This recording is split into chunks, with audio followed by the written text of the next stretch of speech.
Hello everyone, welcome back to a RuneScape weekly update video. Now this week's update video comes mostly patch notes, a little bit of Shattered Worlds rework. Not too much rework, mind you, but there is a bit of a rework to it. And it's mostly about the Anima you gain. Now if you ask me, they still don't quite have it balanced to the point of where it should be, but that is my opinion. I feel like it should still be a little bit better. Okay, so here's the items. They're still roughly the same price. I just wanted to make sure before, I actually went into this video. And this way I can actually show you guys too that it's still roughly the same prices. The big difference is going to be where you see the gains and stuff like that from it. So this is mostly just the Anima rebalancing and patch note week. So it's not a complete, like I said, it's not a complete overhaul of Shattered Worlds. It's just a little bit of fine tuning. And it says about how World 71 and above now reward about 29 to 37 plus or mil plus of Anima per hour, depending on your personal combat capacities and other factors, random factors from Shattered Worlds. Now, my only opinion on that is that amount should be about World 51 and up to 70, and 71 up should be getting a little bit more rewarding than that. Because you're still talking about 2 hours to gain that one ability. And there's 2 abilities, and this is assuming you can go World 71 above. So it's still actually relatively kind of low in my opinion, because, well, it's not entirely easy to get up that high for most people. Now I will say it's been a little while since I did do Shattered Worlds, and I'm in the mid with the upper 50s. So, I mean, yeah, it's not too overwhelming, but at the same time, it's still not quite where it should be if you ask me. But like I said, that is, my opinion. Let me know what you guys think, if that's actually where it should be. But now the reward for the challenges, I will say, is actually a lot better than it was. You now get 250k Anima for bronze, 1 million for silver, and 7.5 million for the gold one. Which I know the silver was like 500k. I think bronze was 100k. And I'm not entirely sure what gold was.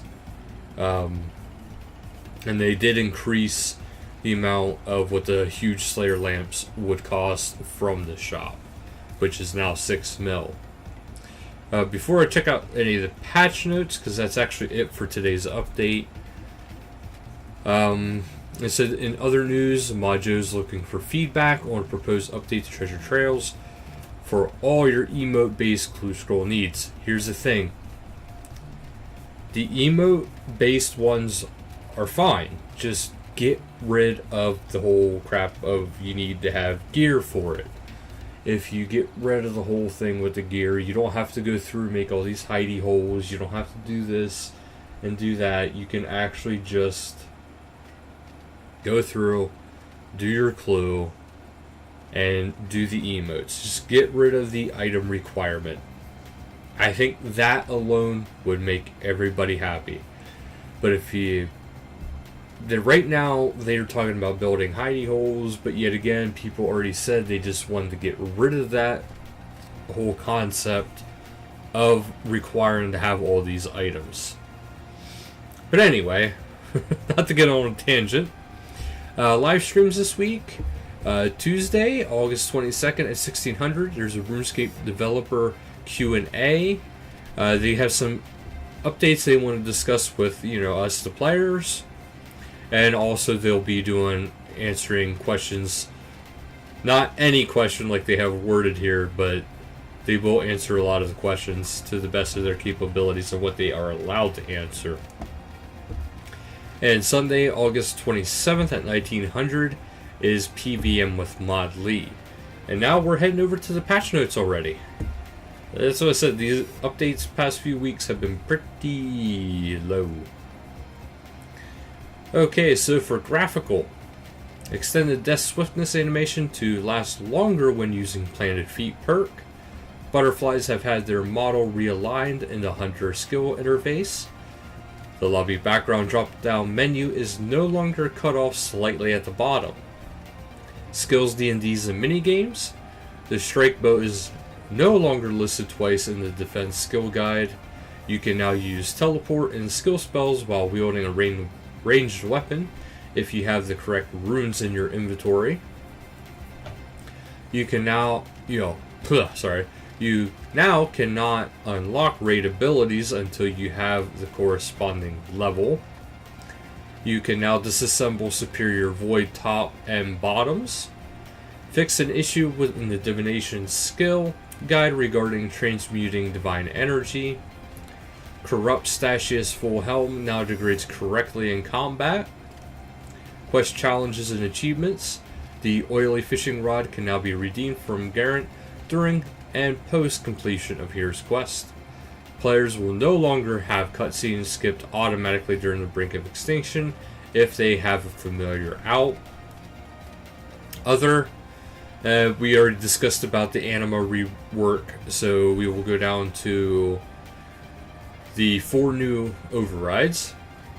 But yeah, there's 4 new override options that have been added. Magic Offhand and Shield overrides for basic and illuminated guidebooks. Complete 1 book of illumination to unlock the override. Complete all of the illuminating books will unlock their colors as recolor options, and completing all 6 books will unlock the ability to use other recolors including prismatic dyes. Fix an issue where you're using Aura on Aura Refresh. Ignore the tier of Aura Refresh. Players can now equip the Necklace of Hearts from the Queen of Hearts outfit via the next slot. Resolved an issue with some teleport tablets not giving wilderness warning to players and updated the warning screen. A floating wall torch in Polnovich has been fastened down in accordance with the Caridian safety guidelines. Corrected the spelling of Dagonoth to Dagonoth in the Slayer Codex, just the G and an N difference. We resolved an issue with the Max Guild skill portal menus when a player used the keybind on a locked menu item. Ninja fixes the toggle to interface options that disabled shortcut keys closing windows is now enabled by default for new players. Free to play players can now receive and equip offhand drops from bosses within Dungeoneering. So that's big news for you guys.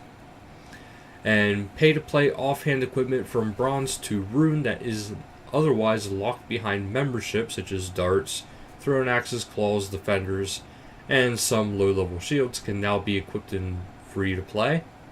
So you can now use the offhand long swords and stuff like that, so that is awesome for you guys. Pay to play main hand claws, darts, and thrown axes from bronze to rune can now be equipped in free to play. So you can get these items, you just have to buy them from members, or just receive them from members if they want to be nice. Steel studs can now be smith by free to play. I believe that might be it for the free to play rewards, but that's pretty cool. You guys finally got stuff again. Livid Farm repair pouch spell has reduced its cost to 1 astral, cosmic, and law rune from 2 astral, 1 cosmic, and 1 law rune. Livid Farm increased the XP rates across the various activities by half. Araxor's percent for wall health, burn, and acidity level will now always display on the progress bar. Livid Farm bundled produce, logs, and planks are now stackable in the player inventory. When finding an elite skilling outfit fragment, it will now state how many you find. Livid Farm random events will now reward the player produced points instead of runes upon completion. Fixed an issue with pathing when trying to enter the keep within the clan citadel. The North Ordone teleport lunar spell will now transport the player to the Ardone farming patch north of the city. The currency pouch has been reworked to be more convenient to use and has increased the number of favorite available to the player. The South of Falador teleport lunar spell will now transport the player to the Falador farming patch south of the city.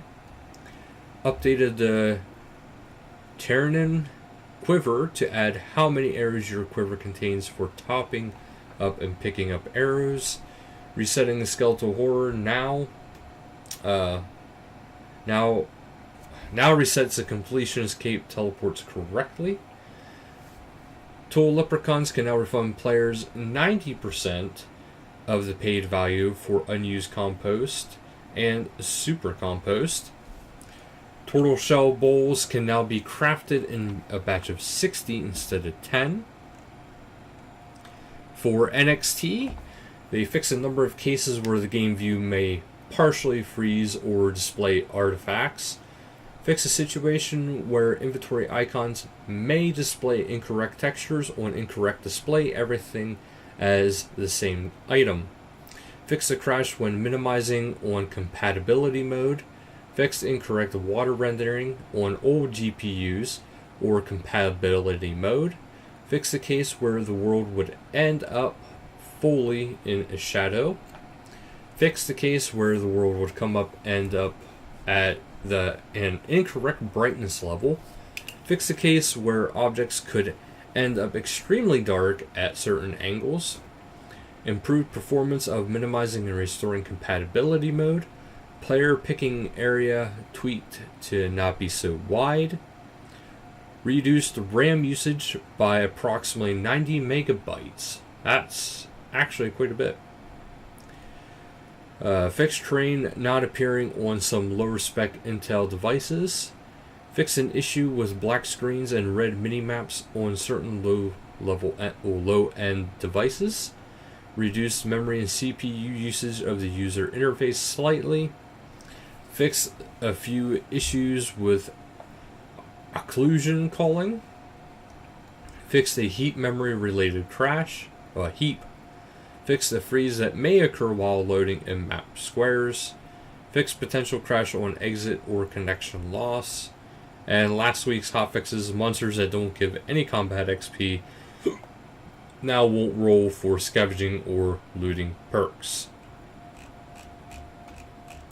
So that is it for this week's update and patch notes. Again, bit of a dry week, but hopefully before too much longer, we'll be getting back into regular updates.